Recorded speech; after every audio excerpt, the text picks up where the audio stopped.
Good afternoon, everyone. My name is Neil Hemingway, Chair of BCO NextGen Scotland, and I would like to give everyone a warm welcome to our second event of the year. I'm delighted to be joined by my colleague, Gina Colley of Threesixty Architecture, who will present her award-winning project, Scattered Space. At the end of the presentation, there'll be some time for Q&A, and you'll simply be able to just answer any questions into the toolbar at the bottom. The past year has transformed the way we work and accelerated the evolution of workspace design.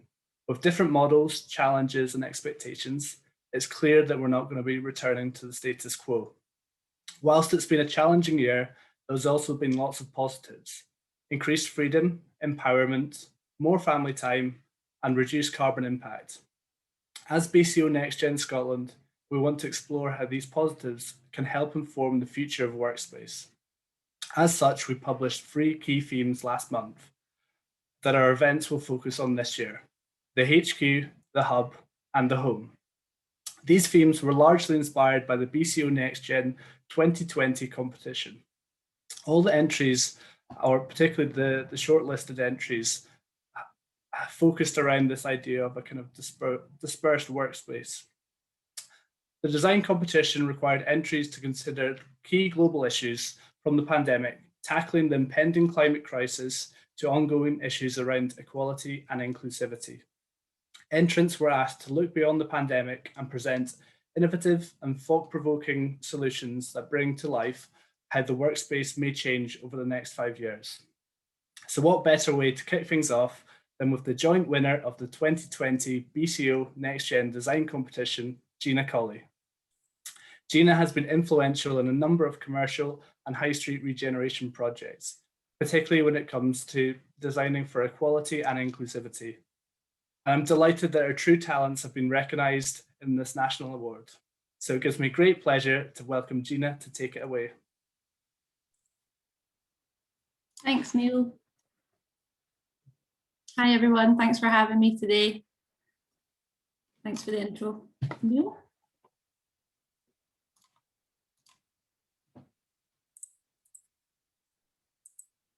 Can everybody see that okay? Yeah? Cool. So yeah, as Neil said, this was a project I submitted into the BCO NextGen Design Competition last year, and won alongside another team called Future Work. So the basis for this, this entry was to look at social inequalities and how we've seen that the pandemic over the past year is exacerbating many of these issues. So it could be gender inequality, it could be mental health, it could be the isolation of the disabled community.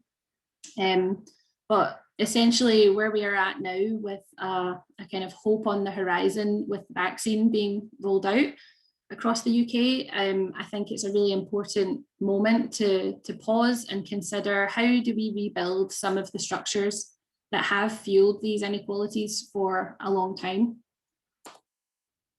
So scattered space is a model that can help individual organisations build an agile network of premises.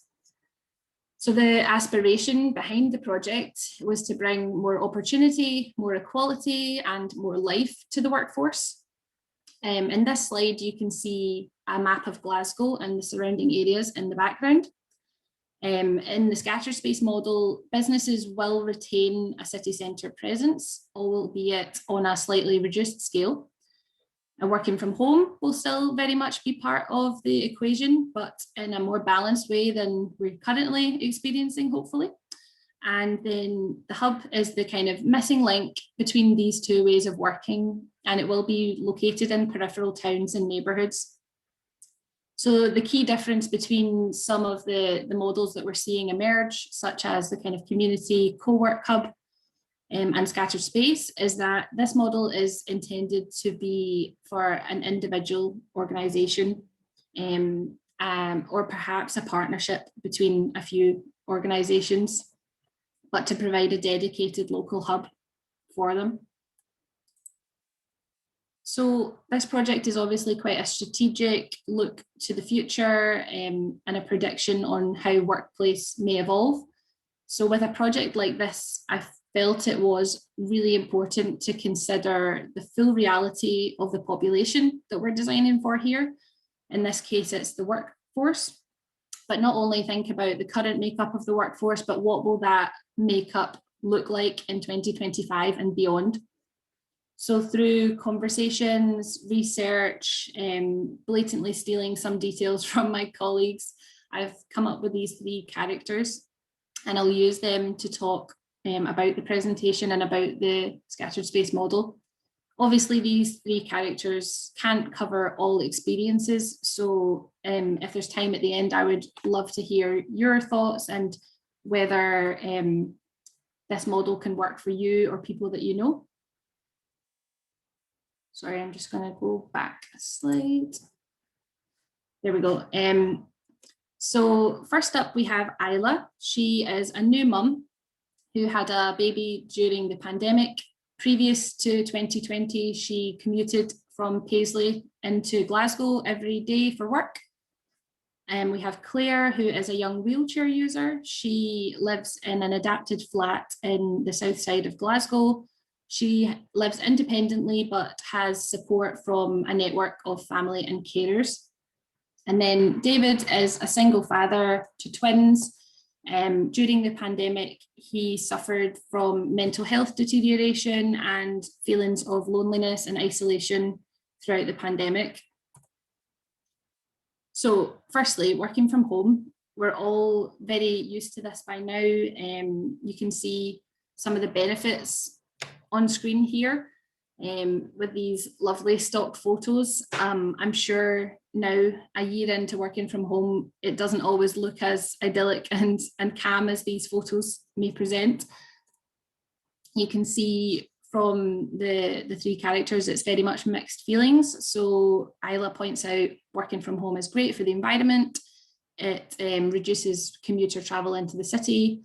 But for those who had to shield or lived alone during the pandemic, it can leave kind of long-standing psychological effects of that kind of loneliness and isolation. Working from the city centre office life, I assume most of us are very kind of familiar with this as well. In the scattered space model, the city centre space is what I'm calling the Hive. And this would be the permanent base for an organisation within a more flexible and changeable network.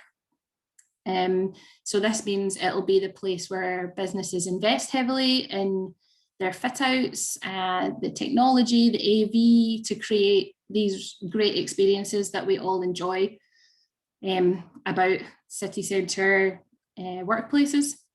The Hive will only provide a minimal number of desk space for people who live in the city centre or prefer to commute as they did previous to the pandemic. This will allow the overall commercial space in cities to reduce and condense and then give over buildings or parts of buildings to be repurposed for other uses and create a more mixed use environment within cities. So one of those uses may be residential, which would be a much more sustainable housing solution than kind of new build suburban projects and developments. And it would also help to bring more people into the city centre and tackle the kind of emptiness left in the central business district after working hours. So you can see from our 3 characters, it works particularly well for David. He really relishes the much needed adult interaction from his colleagues and the conversations and the new perspectives he gains from being in the Hive as much as possible. However, for Claire, access into the historic city centre has always been a real challenge due to public transport systems, the pavement materials, the old buildings that we see in the city centre. So she only makes that effort for a real special occasion. And then thirdly is the High Street Hub. So this space performs multiple different functions. It's a place that you can walk or wheel from your house in 10-15 minutes and meet your colleagues, hold small meetings, It's a secure and dedicated workplace for your organisation in your local area. It's imagined as being a very kind of open and welcoming space with kind of the visibility onto the high street and that direct communication to the local community of what businesses are active in the area. So it's a place where family members, friends, children, pets even could come and spend time and really connect with the wider community. Also, very importantly, it would bring more footfall and more people coming and going among our high streets. So bringing that financial activity back to the high street as well as the visual activity. So you can see it works particularly well for Claire. She feels much more comfortable knowing that she can work somewhere that is really close to her support network if she needs anything during the day. If we look a little bit more in detail at Isla, you can see from her weekly routine, she splits her time fairly evenly across the 3 locations, depending on what type of work she's doing at a particular time during the day, and also on her kind of depending on her family and childcare responsibilities. So you can see on Monday morning, the boiler is broken down, but having this flexible routine with lots of different options can mean that anyone can adapt to things that life throws at us on a daily basis. So it's important to note at this point that women in the UK provide the vast majority of care. So whether this is for their children, their parents, family members, basically the economy is set up to rely on this work, this care work being provided. Many people have attempted to estimate the value of this unpaid care work and what it contributes to the economy, and current estimates are between about 70 and 90 billion pounds per year. So I promise not to go on a long rant, but I do believe that this work must be valued kind of on a social level and more distributed more evenly so that we can have a fairer balance going forward. So care work also very much impacts on women's daily travel patterns. So rather than the traditional twice a day commute into the city centre, which our transport systems are set up to facilitate, women are more likely to take chain journeys within a local, a smaller geographical area, completing multiple trips throughout the day. So having access to a local workplace really fits in well with that routine and is similar to models that we're seeing more and more, like the 15-minute city. It essentially means that women would not be excluded from city centre, like more prestigious city centre jobs, purely because they don't have the time to commute in every day.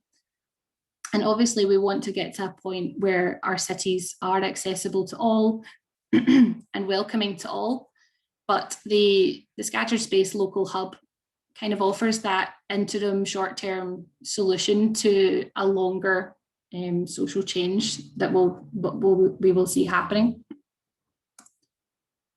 So let's have a look a bit more in detail at our town centre high streets. So this is a picture of Paisley High Street in 2020. It's not a very optimistic picture. The grey units are vacant retail units compared to the orange, which is non-vacant retail units.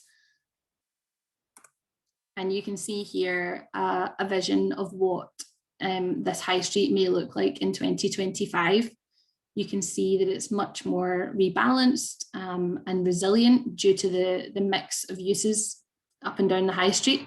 The green units would be new workplace that has been introduced partly through the scattered space model, partly through other models such as community co-work hubs that we're seeing more and more these days.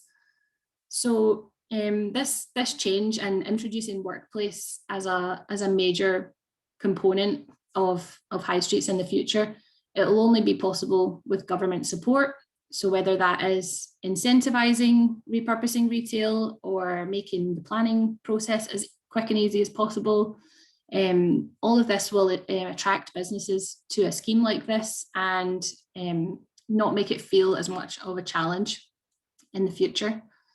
And obviously then in turn, the local authority and local council will benefit from having their town centre be a thriving high street.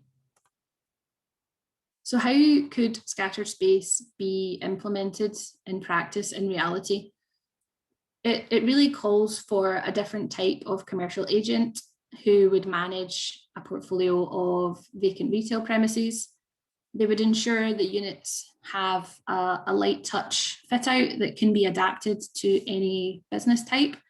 So it's important to note that these units are intended to be flexible and can have quite a rapid turnover, depending on how businesses grow and change, and the employee requirements in that area change. It's intended to have that kind of flexibility. The agents would also operate a technological solution, perhaps a mobile app that would allow all the employees secure access into any premises on their network, and have functions such as how many desks are free, who's working in the area, and what events or meetings are happening in all the locations. So what would the outcome be of a project like Scattered Space? So for our 3 characters, Isla, it's allowed her to keep the job that she loves after becoming a mother. For Claire, it's given her access to a job that would have previously been unavailable to her when it was located purely in the city centre. And for David, it's been a key component in his mental health recovery and engagement with his colleagues after the pandemic. But obviously the benefits don't just stop at the individual level. For employers, you would hopefully see an increase in productivity by having the employees having access to different spaces to cater for different types of work, increased loyalty from their staff with a kind of agile routine that really caters to their lifestyle, and access to a wider talent pool. So obviously women are 50% of the population, but the proportion of people with disabilities is growing. In the UK, it's nearly at 25% of the population. So it really is a large proportion of the talent pool for organisations. So in summary, Scattered Space is a model that would be environmentally sustainable in that it reduces commuter travel into the city and proposes the repurposing of buildings, existing buildings within towns and cities. And it's also socially sustainable in that it strengthens local high streets, local communities, and provides more equitable access to jobs. So hopefully you can see how this can bring more opportunity, more equality, and more life to the workforce. But I'd be really interested in hearing your comments, questions, and experiences in the chat. So thank you.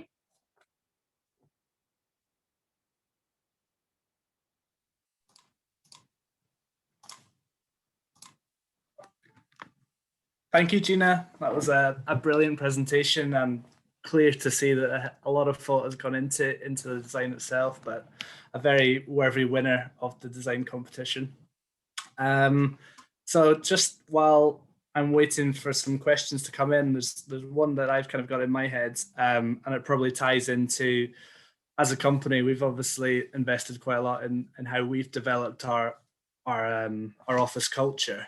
How do you see being able to maintain that office culture as you kind of have multiple premises, particularly in the home or in the hub?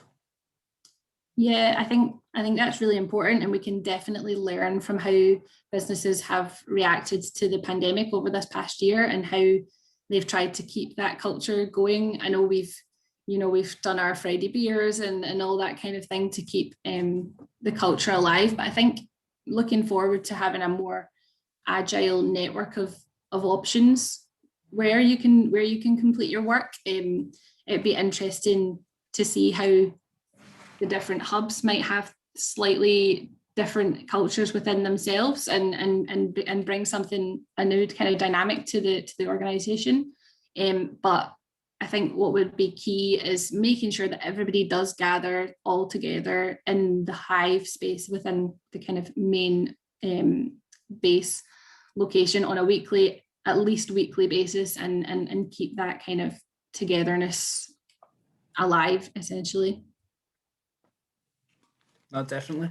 Okay, there's a few questions that have come in. So the first one from Harriet Redmond. Do you have any examples of companies or organizations that are working in this way already? Not specifically. I think this is very much something that we may see come out in the years following the pandemic, as a kind of reaction to the social kind of demands and expectations that come out. I think there are organizations that are seeing the opportunity for local co-working hubs. So we've been in kind of contact with a few startup and agencies that are wanting to bring these local hubs to kind of peripheral towns in Scotland. But definitely, I think it might be something that we see as a trend in the future. I know within Threesixty, we're moving our Inverness studio to a high street unit, which will kind of bring some of these aspects of visibility and communication to the local community, and really sort of allowing organizations to become part of the local community and the local high street. So I think it'll be something we see coming forward. Yeah, and I mean, I think that's an interesting one. One of the points that came out of our webinar last month was this kind of exposure of the commercial sector. Typically, commercial sector has always been 7-8 stories up in the sky, and from a kind of layman's perspective, you don't always understand what the people do in these offices. So having a kind of a development like a high street hub that gives true visual connection for kids to inspire people to move into that career path, I think is quite an interesting opportunity. Yeah. There's a few more questions that have come in. One here from Haley Johnson. How do you think businesses can still support graduates / young people in the industry while operating a scattered space model where there might not be the same daily and sometimes informal learning opportunities from senior colleagues you can experience in a standard office setting? Yeah, that's a really interesting one. I think maybe in the years or months following the pandemic, when people are still quite wary of going back to the office, perhaps integration within a local high street hub could be a nice thing to have for a new employee. But I definitely feel that the training opportunities do kind of, the benefits that you get from being in a large office are so important. So yeah, perhaps the new people can really be trained properly within the kind of main base of the organization, and that setup just needs to happen with the right people in the right place at the right time, essentially. Yeah, I think definitely it will be a huge challenge going forward, because we've had the challenge of it virtually this whole year. Yep. And kind of moving back to when you originally came up with the concept of scattered space, this is a question from Teresa Bradshaw Wong. In terms of research, what did you kind of look at, and what sort of inspired you to come up with this concept? Well, first off, would be the research that we've been doing within Threesixty into high street regeneration. We've been working with Paisley Council, Renfrewshire Council, and the Scottish Government. And a major part of that research was the kind of vision to bring more workplaces onto high streets as one of the many kind of strategies to recover high streets. And also a major component of that research has been equality and access to spaces within our towns. This is a big passion of mine. obviously we've just had International Women's Day, and I think that's really shone a light on how we can sort of try and understand the biases that women face. I've been doing a lot of research this year about urban design and how kind of our built environments have really evolved through a legacy of women not having the same sort of input as men. So there are a lot of ways in which our built environments don't support women's needs. And this could be the transport system, it could be amenities, public toilets, etc., etc. But really, it's a way that as designers, we really need to kind of look into this and understand the ways that we can improve it. And then I guess after the women as an underrepresented group, I would say disabled people are the next kind of biggest group that the built environment faces, or kind of provides a challenge to in lots of ways. So that was really important to me to research ways in which we can support the disabled community into access to jobs within this project. But there's so much work to be done in that field going forwards. I think that's one of the really powerful kind of outcomes of this design entry, was that kind of exposure to the invisible discrimination that kind of exists within urban design and how we go about designing buildings. And I think there's a lot of really key takeaways to take from this, that is addressing the issues of equality and particularly accessibility as well. So the questions come in from Chris McLennigan. Is technology the key to the Hive hub home success? Yes, I would definitely say yes. I mean, we've been having these conversations recently about how we go forward and how do we integrate technology that allows us to work in this kind of agile, flexible way, but still be aware of where your colleagues are during the week, during the day. How can you make that kind of intrinsic and not a chore for people to have to kind of broadcast where they are all the time during the working week, but have an integrated technological solution. And I'm sure there are solutions that are being developed or have been developed that will come to light.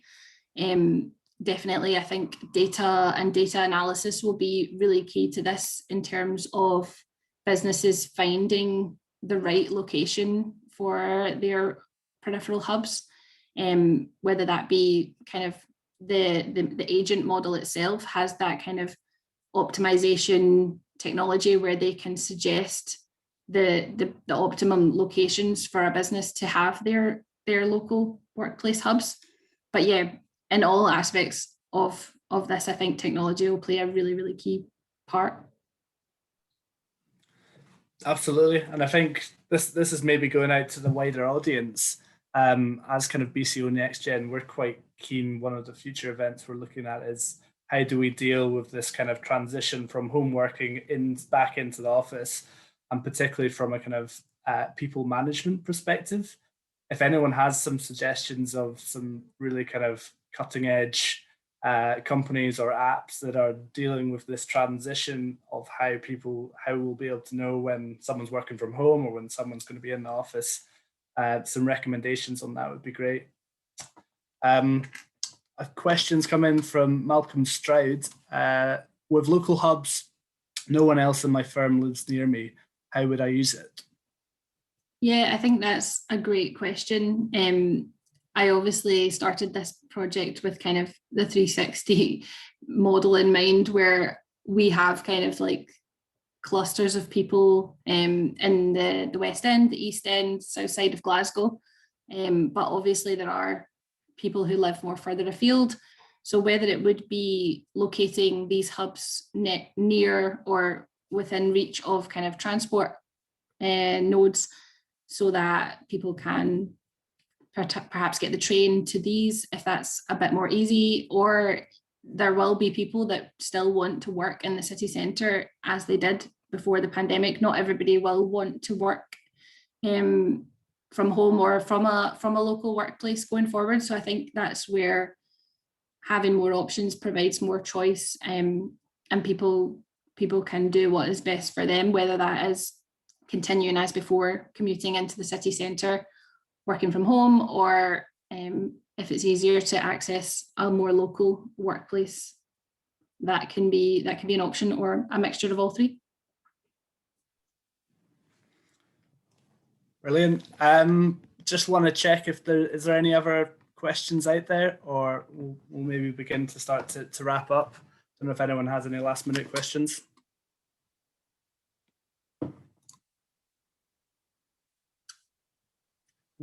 One has just come in. Darren Williamson, do you think big corporates will explore this idea, or do you see it being predominantly smaller companies? Yeah, that's a really great question.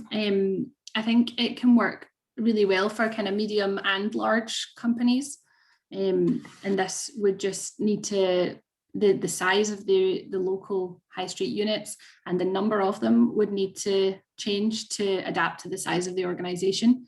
Obviously, some kind of larger corporate organizations might need to be really kind of forward thinking in order to implement this. It might present more challenges if they have more staff, but I definitely think I've been trying to speak to people in London to see how this model could work in a city that is so much bigger than Glasgow, and yeah, how it could work with kind of different boroughs in a city like London. So I think definitely it can work with medium and large organizations. And then when it comes to small businesses, could there be some sort of partnership situation where people kind of team up with like-minded and complementary businesses to do something similar? I think there's multiple ways that it could play out.